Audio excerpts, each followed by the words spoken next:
नमस्कार, जयसिंगपूर नगरी न्यूज मध्ये आपलं सहर्ष स्वागत।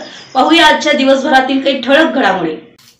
पूरग्रस्त माता भगिनींसाठी माधवराव घाटगे खरा लाडका भाऊ, पालकमंत्री हसन मुश्रीफ यांचं प्रतिपादन।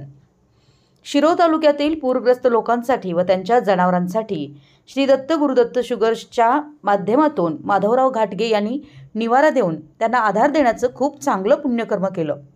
खऱ्या अर्थानं तेच पूरग्रस्त माता भगिनींचे लाडके भाऊ असल्याचे गौरवोद्गार राज्याचे वैद्यकीय शिक्षण व विशेष सहाय्य मंत्री व कोल्हापूरचे पालकमंत्री नामदार हसन मुश्रीफ यांनी काढले।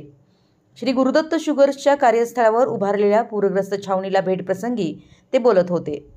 छावणीतील पूरग्रस्तांच्या अडचणी समजून घेतेवेळी ते म्हणाले की पूर ओसरल्यानंतर नुकसान झालेल्या सर्व शेतपिकांचे व घरांचे पंचनामे करून शासनाकडून मदत दिली जाईल। श्री गुरुदत्त शुगर्सचे चेअरमन माधवराव घाटगे म्हणाले की पूरग्रस्तांसाठी गुरुदत्त शुगर्स नेहमीच आश्रय देण्याचं काम करीत आहे। शिरोळ तालुक्याला दरवर्षी महापुराचा फटका बसतो।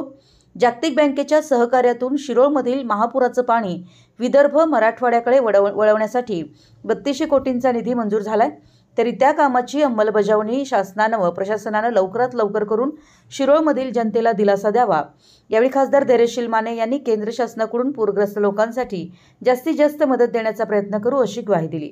यावेळी जिल्हाधिकारी अमोल येडगे, प्रांताधिकारी मौसमी चौगले बर्डे, नायब तहसीलदार योगेश जमदाळे, कुरुंदवाडचे माजी नगराध्यक्ष रामचंद्र डांगे, जिल्हा परिषद सदस्य अशोकराव माने, विजय भोजे, गुरुदत्त शुगर्सचे संचालक शिवाजीराव माने देशमुख, शिवाजी सांगले, बबनराव चौगुले, बाळासाहेब पाटील, धोंडीराम नागणे, भाजप तालुकाध्यक्ष मुकुंद गावडे, संभाजी भोसले, सदाशिव अंबी, महेश देवताळे व पूरग्रस्त लोक उपस्थित होते।